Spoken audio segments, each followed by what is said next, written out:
welcome back to my channel. Today I'm going to be creating this bridal makeup look for you guys. So before we begin, there are 3 different brides. You have your morning bride, your midday bride and your afternoon bride, and there are different kind of rules and regulations to keep in mind for the different times of day when dealing with these different types of brides.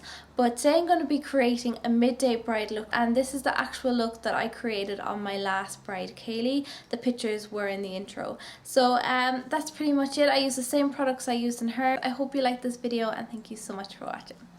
Bye. So before we begin, we're going to prime our skin. You guys know it's super important to prime your skin, especially before a special occasion. You want to make sure that your makeup lasts the whole entire day without budging, so make sure that you prime your skin beforehand. I'm using my Luminess Airbrush system, and I'm just using the 6 to 8 drops of the primer before I apply the foundation. I'm just spraying it onto my face, and this feels amazing. It's like a cold breeze on your skin and it's really refreshing. So when that's done, I'm just going to give the primer a couple of seconds just to sink into my skin and dry out before I apply my foundation. So on most of my clients, I would use a shade 3 from the Airbrush system. On myself, I would normally use shade 2. Sometimes I mix a bit of shade 2 and 3 together, but I'm actually all out of shade 2 and 3 at the moment. So I had to compromise and use shade 4 and mix it up with a little bit of the moisturizer just to dilute it a bit. So I'm just going to spray this all over my face again. I usually give about 2 layers of this foundation. That's enough for me. If I feel my client needs a little bit more, I will leave the 2 coats sink into her skin and oxidize, and then if she needs a 3rd coat, I will go in with a 3rd coat.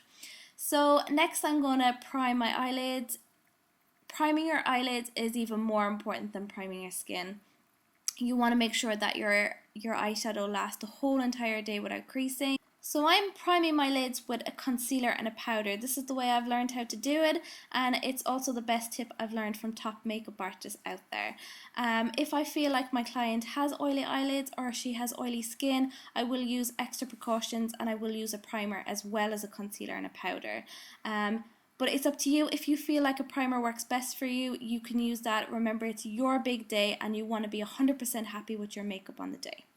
I'm also going to pack concealer under my eyelids. Remember, your under eyes are the most delicate area on your face, so make sure you're very gentle and pat your concealer onto your skin. Also, pulling and dragging at your skin too much can cause premature aging.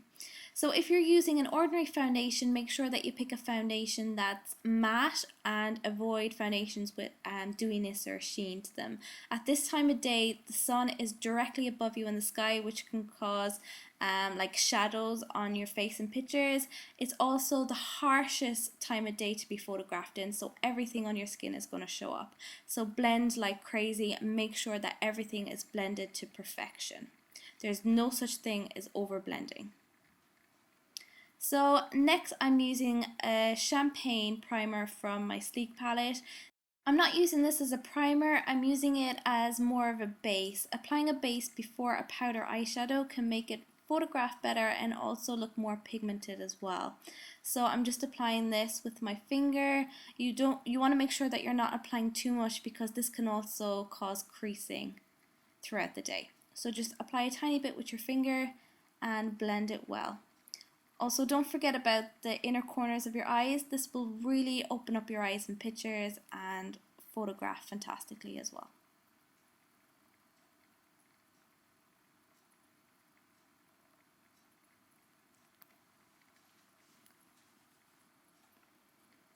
Now for your eye makeup, you want to stay away from too dark shades at this time of day.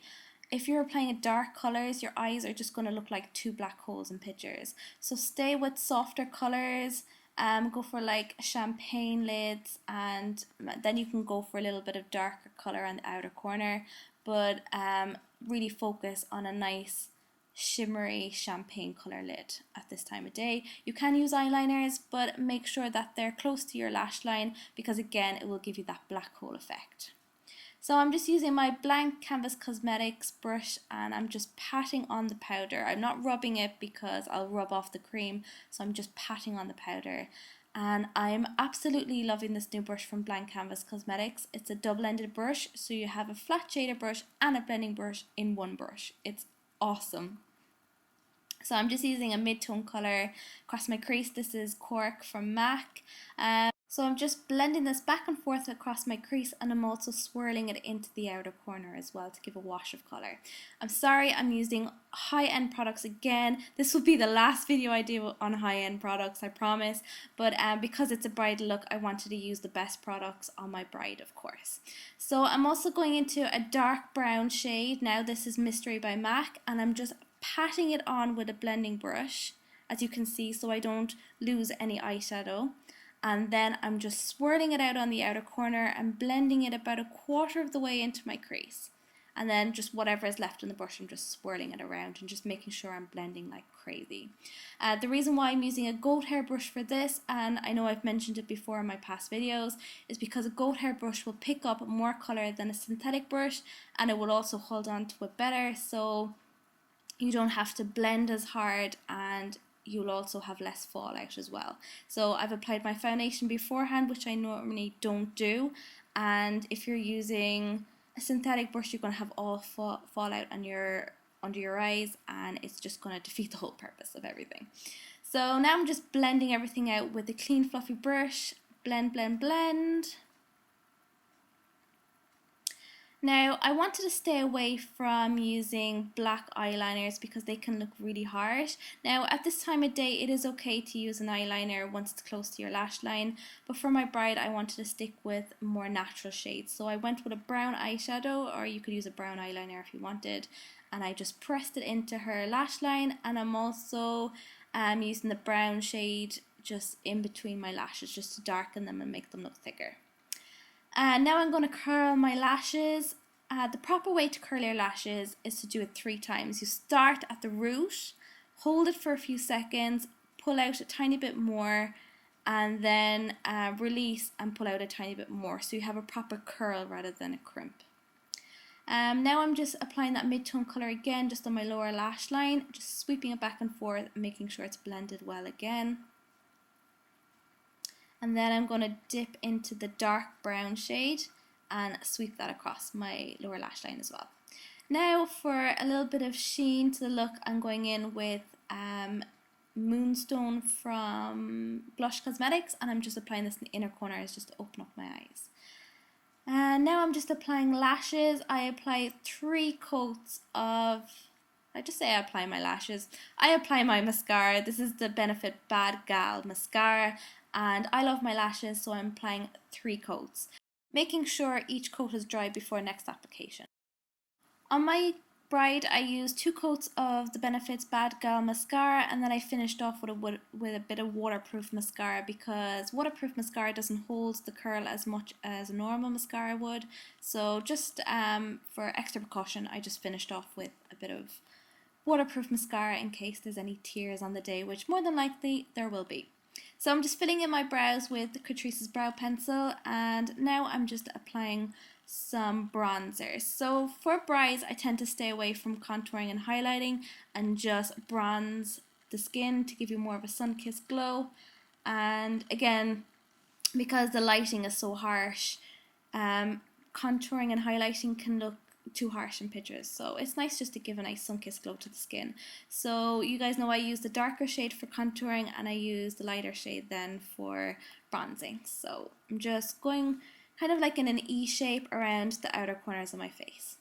Now I'm just pressing some powder with a powder poof into my skin, and I find this works better for like special occasions, because you're pressing the powder into your skin rather than just kind of dusting over with a brush. So you're really pressing the powder into your skin and into the foundation, ensuring that it's going to last a bit longer too. So for her cheeks, I went for a peachy pink. I mixed these 2 shades together, and they're both matte again, because you want to stay away from too much shimmer and sheen for this time of day. Because her lips are a nudie pink, that's why I mixed it with a bit of pink, just to bring the pink into the look. Next, I'm using my KMS Mineral Essential Cosmetics Luminizer, and I'm just applying this on my cheekbone just to kind of draw some light to that area. It's not a glitter, it's more of a sheen.